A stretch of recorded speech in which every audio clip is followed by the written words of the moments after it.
ሰላም ለእናንተ ይሁን። ይህ ኢትዮ ኒውስ ሴንተር ነው። የዕለቱን አበይት መረጃዎች እናስቀድም። የኢትዮጵያ ባንኮች ተዘርፈዋል ተባለ። የፍርድ ቤት የፍቺ መዝገቦች እየበዙ ስለመሆናቸው ተገለጸ።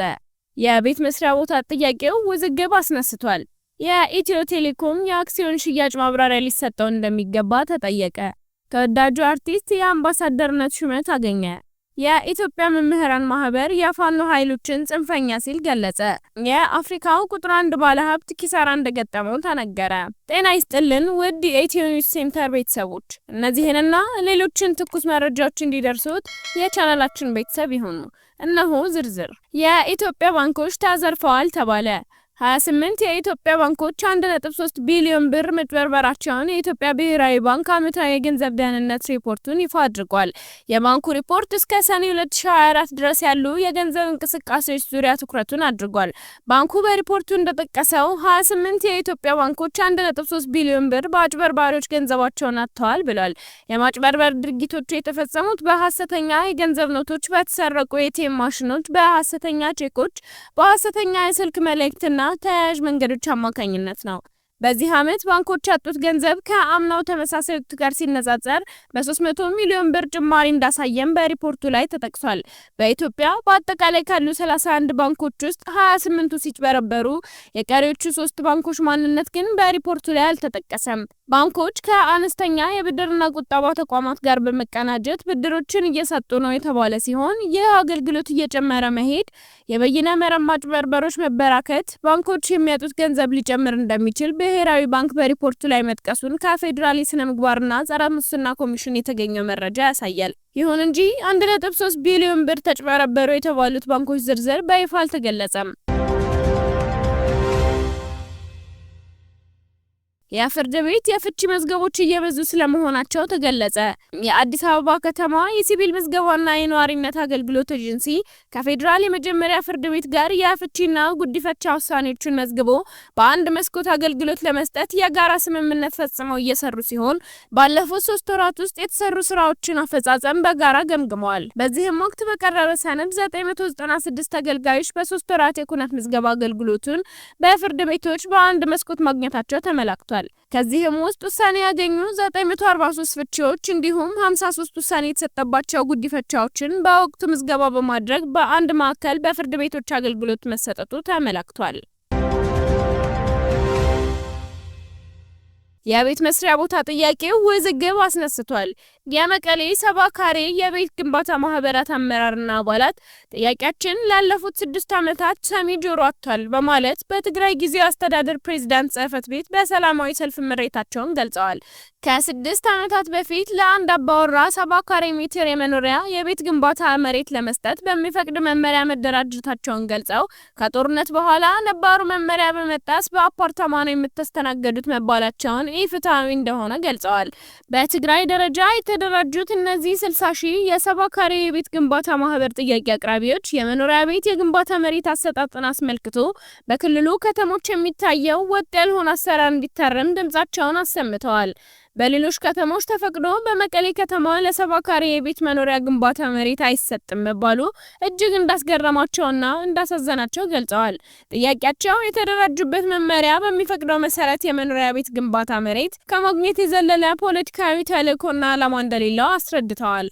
ከቤት ኪራይ ስቃይና ሰቆቃ እንዲገላገሉ የሚያስችል መንግስታዊ መፍትሄ እንደሚሹም ተናግረዋል። ማህበራቱ ሚያዝያ 16 2017 ዓ.ም በፕሬዝዳንት ጽሕፈት ቤት አካባቢ የተለያዩ የመብት ጥያቄዎችና መፈክሮችን እያሰሙ እስከ እኩለ ቀን ቢጠብቁም ጥያቄዎቻቸው ተሰምቶ ምላሽ የሚሰጥ የመንግስት ኃላፊ እንዳልተገኘ የቲክቫ ኢትዮጵያ የመቀሌ ቤተሰብ አባል ከቦታው ሆኖ መረጃውን ልኳል።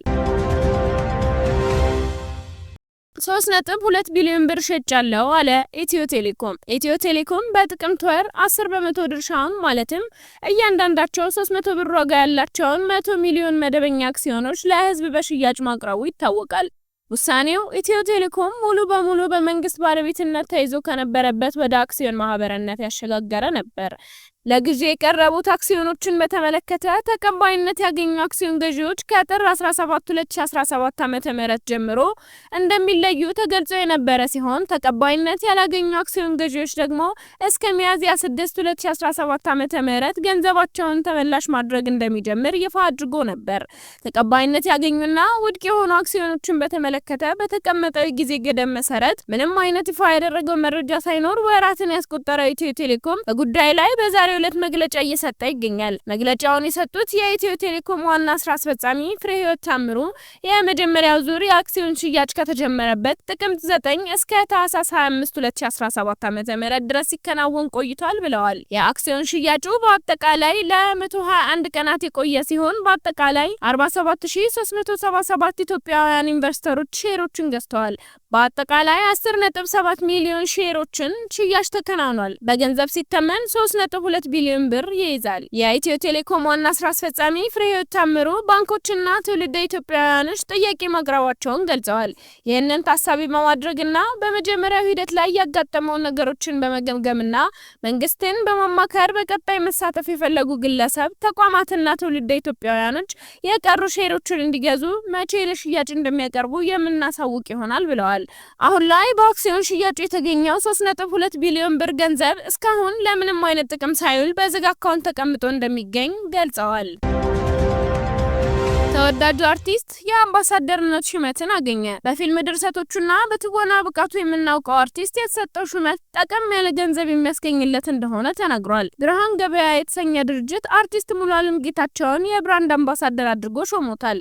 ብርሃን ገበያ 900 ሚሊዮን ብር የተመደበበት 10,000 ስራ ፈላጊዎችን የአነስተኛ ሱፐርማርኬት ባለቤት የሚያደርግ ፕሮጀክት ይፋ አድርጓል። ብርሃን ገበያ ከቲግሮስ ትሬዲንግ ጋር በጋራ በመሆን በኢትዮጵያ ለመጀመሪያ ጊዜ 10,000 ለሚሆኑ ስራ ፈላጊዎች የአነስተኛ ሱፐርማርኬት ባለቤት የሚያደርግ በ5 ዓመት ውስጥ ደግሞ ወደ ከፍተኛ የገበያ ማዕከላት ባለቤትነት የማሳደግ የስራ እቅድ ይዞ እየሰራ እንደሚገኝ ተገልጿል።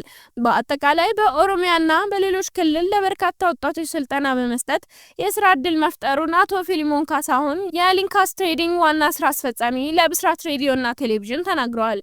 ተቋሙ በተለያዩ ክልሎች ስልጠና በመስጠት ያለምንም መነሻ ወደ ስራው የማስገባት ስራ እንደሚያከናውን ተጠቁሟል።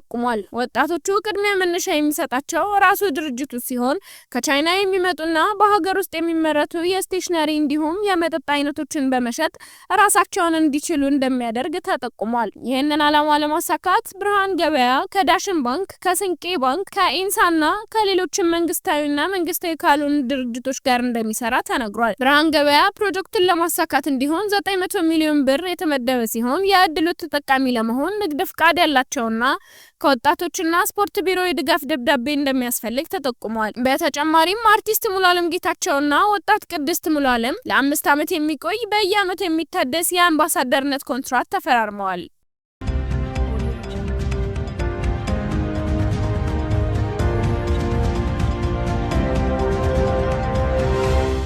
የኢትዮጵያ መምህራን ማህበር የፋኖ ኃይሎችን ጽንፈኛ ሲል ገለጸ። የማህበር ፕሬዝዳንት ዶክተር ዮሐንስ በንቲ በአማራ ክልል የሚንቀሳቀሰውን ታጣቂ ኃይል ጽንፈኛ ቡድን በሚል ቃል ገልጸውታል። ለዚህ ንግግራቸው መነሻ ያደረጉት ደግሞ በየጊዜው በመምህራን ላይ የሚደርሰው ኢሰብአዊ ድርጊት በጽኑ የሚወገዝ መሆኑን ለመግለጽ ነው።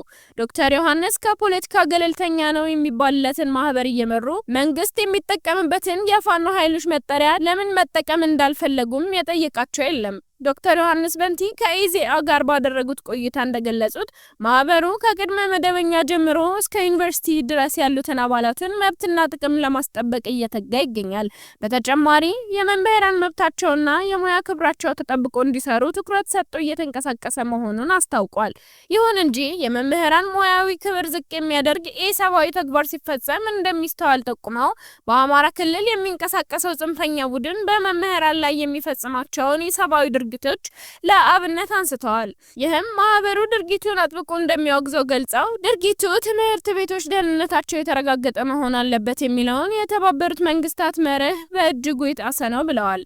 በክልሉ አንዳንድ ቦታዎች የተቋረጠውን የመማር ማስተማር እንቅስቃሴ ወደ መደበኛ ስራ እንዲመለስ ከሚመለከታቸው ጋር በህብረት እየተሰራ መሆኑንም አስታውቀዋል። መምህራን ሙያዊ ኃላፊነታቸውን ለመወጣት በሚያደርጉት ጥረት ኢሰብአዊ ድርጊት ማድረስ ኃላፊነት የጎደለው ተግባር ነው ሲሉም አውግዘዋል።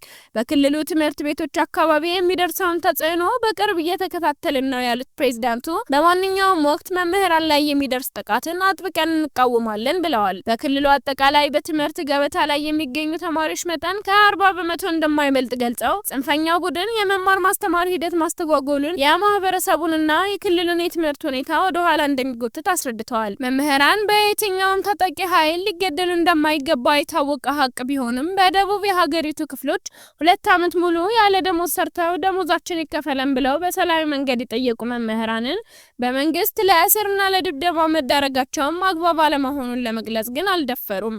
አሁንም ቢሆን በአማራ ክልል በርካታ ወረዳዎች መንግስት ደሞዝ የማይከፍላቸው መምህራን ስለመኖራቸው ተደጋግሞ ተነግሯል። የአፍሪካው ቁጥር 1 ባለሀብት ኪሳራ አጋጥሞታል ተባለ። ናይጄሪያዊ ባለሀብት አሊኮ ዳንጎቴ በአንድ ቀን $397 ሚሊዮን ከሰሩ።